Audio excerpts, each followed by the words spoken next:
Bienvenidos y bienvenidas al taller de oratoria escénica. Mi nombre es Maywalida Gamero y los voy a acompañar en esta trayectoria por el maravilloso mundo de la comunicación oral.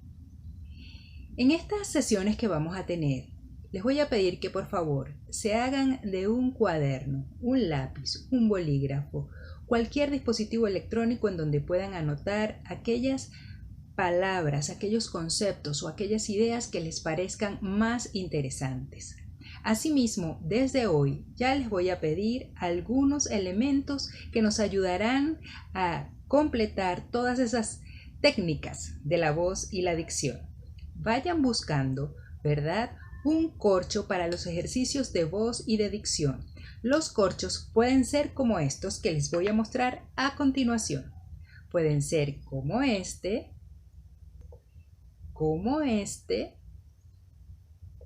o como alguno de estos dos que tengo aquí en la mano.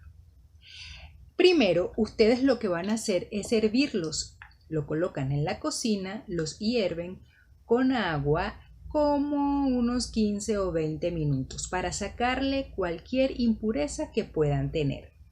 También van a buscar solamente para los ejercicios de voz y de dicción un lápiz de grafito, porque va a ser necesario que lo tengamos. De igual manera, podemos buscar un cinturón de caballero o de dama. Lo importante es que pueda tener este cinturón algunos huequitos que nos van a permitir colocarlo hasta el último.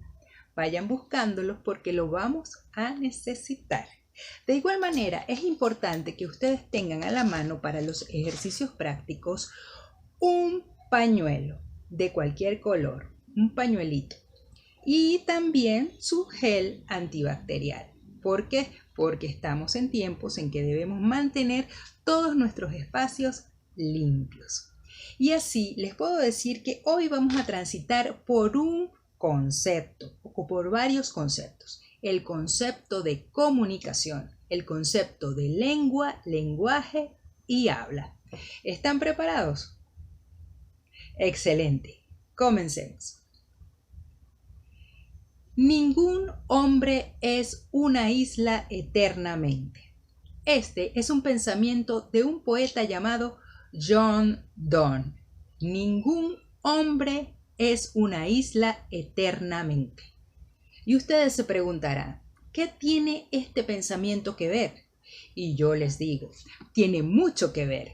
¿Por qué? Porque para un comunicador de palabras y de gestos es sumamente importante entender los textos. Y fíjense, esta primera oración nos dice, ningún hombre es una isla. Es decir, que ninguno de nosotros podemos permanecer aislados eternamente, aunque en alguna etapa de nuestra vida podamos haber estado en esta situación. Por consiguiente, como todo en la vida es dinámico, el lenguaje, la comunicación también lo va a hacer. Y así empezamos nuestro primer ejercicio de comprensión de un texto para tener una comunicación más eficaz con cualquier otro ser humano. Recordemos que el hombre es una entidad biopsicosocial, biológica, psicológica y social por naturaleza. ¿Cómo vamos hasta el momento? Espero que bien. Anota allí en tu cuaderno, ningún hombre. Puedes colocar esta palabra hombre con H mayúscula, que es decir, ningún hombre, ninguna mujer, ningún ser humano es una isla eternamente. Y así vamos a ir avanzando en nuestro concepto de hoy. La comunicación es un fenómeno, si se quiere. La comunicación es un acto de todos los días. La comunicación es una palabra comodín, nos dice Lair Ribeiro, un autor que estaremos consultando periódicamente acá en nuestro taller. Por aquí les tengo un libro de él que se llama La comunicación eficaz. Pueden conseguirlo y consultarlo con toda confianza, porque va a ser uno de los autores más importantes que vamos a estudiar. Él nos dice que el conocimiento es poder. poder en potencia, porque esa frase dicha por Bacon, el conocimiento es poder, se queda corta, ¿verdad? Porque ¿qué haces tú con tanto conocimiento si no lo comunicas, si no lo transmiten a otras personas? Así que recordemos eso entonces, la comunicación es entrar en comunión con el otro. Comunicare, del latín comunicare, entrar en comunión. Y así yo te pregunto, ¿en qué momento te has sentido isla? Puedes pensarlo unos segundos. ¿He sido isla o siempre he sido líder? Yo creo particularmente que todos hemos sido islas en algún momento de nuestras vidas. Pero me parece maravilloso el concepto de la comunicación como ese acto de comunión, de entrega, de diálogo, de mirar a los ojos. Eso es importantísimo para todo orador que quiere llegar a la escena y conmover, no solamente con el pensamiento, sino también con el corazón. Entonces, para comenzar, quedémonos con ese concepto. La comunicación es entrar en comunión con el otro. Vamos a comunicarnos a través de la palabra, a través de un gesto, a través de un ademán, a través de un contacto físico. Vamos a comunicarnos, vamos a dialogar. Y es el diálogo uno de los elementos importantes en este proceso de la comunicación. Fíjense que diálogo es día, dos. Logo, palabra o verbo entre dos o más personas. Dialoguemos, conversemos, el arte de conversar. Así, pedagógicamente podemos decir que nuestra primera asignación es comprender un concepto. Y les di una frase para que podamos ir adentrándonos en él. Ningún hombre es una isla eternamente. Así que, como no somos islas eternas, debemos ir cambiando e ir entendiendo este proceso que es dinámico. ¿Por qué? Porque el lenguaje es dinámico. Si yo les pregunto, ¿qué es para ti el lenguaje? Tic-tac, tic-tac. Podemos pensarlo, anótalo allí en tu libreta o en tu dispositivo electrónico. ¿Qué es para mí el lenguaje? Hazte esta pregunta. Si buscas en un diccionario, como el que tengo acá detrás de mí, podemos decir que el lenguaje es un sistema arbitrario de signos. Podemos encontrar ese concepto que dijo en algún momento el lingüista suizo Ferdinand de Saussure. Él dijo, el lenguaje es un sistema arbitrario de signos. Entonces, ¿es un significado un tanto complejo? Pues no, vamos a desglosarlo. Es un sistema. ¿Qué es un sistema? Es un conjunto ordenado de elementos que trabajan en pro de un fin común. Es un engranaje. Tal vez nos pueda servir ese concepto de sistema. Es arbitrario. ¿Por qué el lenguaje es arbitrario? Nos podemos preguntar. La arbitrariedad viene dada cuando no hay un consenso, cuando alguien impone un concepto y no da explicaciones, sino más allá de porque sí, es porque es, ¿verdad? Esa es la arbitrariedad. Y signo es un sistema arbitrario de signos. Un signo es algo que identifica un objeto o una situación.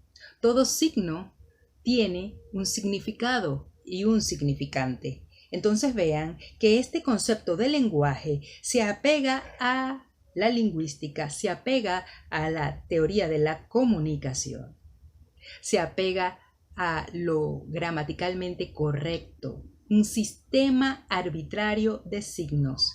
Si yo les digo pan, ¿qué se imaginan ustedes? Un pan canilla, un pan gallego o el sonido de una campana, pan, pan, ¿verdad? Entonces, además del alimento, el sonido pan nos puede llevar también a la relajación. Entonces, eso es una convención. Convenimos en llamar las cosas con un nombre o por un nombre. Pan, mesa, libro, biblioteca. Detrás de mí tengo una biblioteca. Entonces, nosotros convenimos en llamar biblioteca un objeto que tenemos regularmente en nuestras casas y que contiene libros, folletos, adornos, que contienen mucho conocimiento. Estas bibliotecas también pueden ser unos edificios en donde nosotros vamos a encontrar también mucho material de consulta e investigación. Entonces, por eso es la arbitrariedad del concepto. ¿Qué nos dice a nosotros que una biblioteca es una biblioteca? ¿Qué nos dice a nosotros que el pan es pan, o que el libro es libro, o que la mesa es mesa? Alguien convino en algún momento en que eso era así. Y lo explico de esta manera para que podamos entenderlo. Nosotros convenimos en llamar las cosas por un nombre. A nosotros mismos nos llaman por nuestros nombres. ¿Y qué quiere decir eso? Que así lo aceptamos, ¿cierto? Si alguien viene a decirnos en este momento que esto no es un corcho, sino que es un micrófono, ¿nosotros qué le vamos a decir? Estás equivocado porque esto es un corcho que lo contiene una botella, ¿verdad? O que sirve para tapar una bebida, para que no se dañe, pudiera ser. Entonces veamos, esa es la arbitrariedad. No hay una correspondencia directa entre la palabra y lo que significa. El ejemplo que más podemos encontrar en los libros es el siguiente. Es mesa. ¿Qué es una mesa? Una mesa es un objeto que generalmente tiene 4 patas, es cuadrada o redonda y sirve para colocar los elementos, sirve para sentarse a la mesa a comer. Entonces veamos que tenemos que tener claro cuáles son los conceptos, cuáles son los significados y que ellos no se corresponden literalmente con lo que significan. A través de la historia se han cometido algunas imprecisiones respecto a los nombres y eso ha traído confusiones. Por eso, siempre es importante que nosotros, ante una palabra que desconozcamos, busquemos su significado. Eso nos va a librar de muchos problemas, se los aseguro. Entonces, nos vamos a quedar con el concepto de que el lenguaje es un sistema arbitrario de signos. El lenguaje es dinámico. Pensemos en una palabra que se decía anteriormente y que ya no se dice. Podemos decir, por ejemplo, esta palabra que trae también muchas complicaciones hoy en día, que es la palabra aiga. Espero que hayas pasado un buen cumpleaños. Error. Vamos a pasar por una persona poco culta o poco entendida en todos los términos de la comunicación si hoy día decimos en un ambiente formal aiga. Aunque es un arcaísmo, es decir, se utilizaba en el español antiguo, pero cayó en desuso. Cuando las palabras caen en desuso, la Real Academia Española de la Lengua, junto a las otras academias, deciden entonces que esa palabra ya no es usada por una cantidad de hablantes específica, es decir, ya no se utiliza, cae en desuso y ya no debería utilizarse. Entonces, si te encuentras diciendo aiga, piensa por un momento, respira profundo y corrige por haya del verbo haber. Espero que hayas pasado un buen cumpleaños. Espero que hayas venido contento a la clase. ¿Ves la diferencia?